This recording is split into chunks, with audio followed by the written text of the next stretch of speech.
For a new restaurant to go and try out. Well, 5280 is releasing its best new restaurant issue, and joining us right now is Amanda Faison, a food editor for 5280 magazine. Good morning. Thanks for being here. Thank you. Well, I know you usually like to go out and eat, maybe not necessarily breakfast first thing at 5 o'clock in the morning. But, right. How did you guys pick these restaurants? We spend so much time looking at the restaurants. We try and go to all the restaurants we're looking at least 3 times. Really? So it's a lot of dining, and we culled it down to 8 this year, but that doesn't, we went to, dozens and dozens and dozens of new restaurants. So you said you had brought it down to 8. Mm-hmm. Tell us about those 8 restaurants. Okay, well, one of the things that I'm really excited about this list this year is that it's a really nice span of different price points, different trends, different types of cuisine, different neighborhoods. Every single restaurant's in a different neighborhood. Great. Yeah, so it's pretty exciting. All right, so what's kind of number 1? We didn't rank them, okay, but I can give you a few of them. All right, list them off. So Cafe Bar is one of them, which is a neighborhood restaurant on Alameda in Pennsylvania. I love it because it kind of fits everything. You can go for brunch, you can go for lunch, you can go for dinner with your kids, you can go for a date. Okay. It kind of fits everything.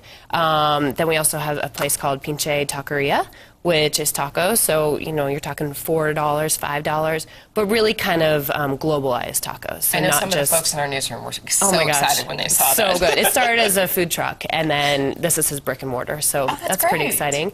And then we have Trillium, which is downtown, which is a Scandinavian restaurant. And Scandinavian is a huge trend right now.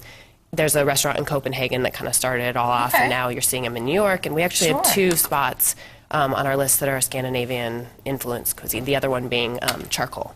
Okay, and where's charcoal? Yeah. It's in the Golden Triangle area, and it's probably the more kind of high end on our list, but even then it's still very reasonable. And it's a steakhouse type of place, but still very reasonable.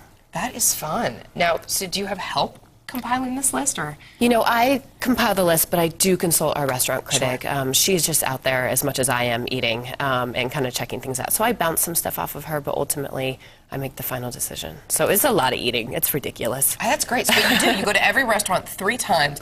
So that way, if it's kind of one time that's maybe bad. Exactly, or one time that's really good. Sure. You never know. Things happen just like everybody else. Things happen in the kitchen every once in a while. So 3 we figure is a really good kind of cross-section of the experience. What surprised you the most about maybe one of these restaurants on the list? I think, again, I'm just so excited about the whole span. We oftentimes, other lists in the past have been kind of more all high-end. Sure. And I'm really excited to have things on the list that are just, the whole span of not only cuisine, but prices. I think that that's great for this type of economy. Oh, it's great, because there's a lot of us that, it's tough spending a lot of money on dinner, but you still want to be able to go out and enjoy it. Exactly. Well, that sounds awesome. So, Amanda, thank you so much for being here. It was great. Thank you. We're going to have additional information and this list on our website, thedenverchannel.com. To find it, it's easy. All you need to do is click on that big red TV button. Lisa Hidalgo joins us now for a look at our weather. And Lisa, I know when you're not here, you like hitting those restaurants yourself. Yeah, I was going to say they need a pregnant woman on staff because I am really, really good at eating right now.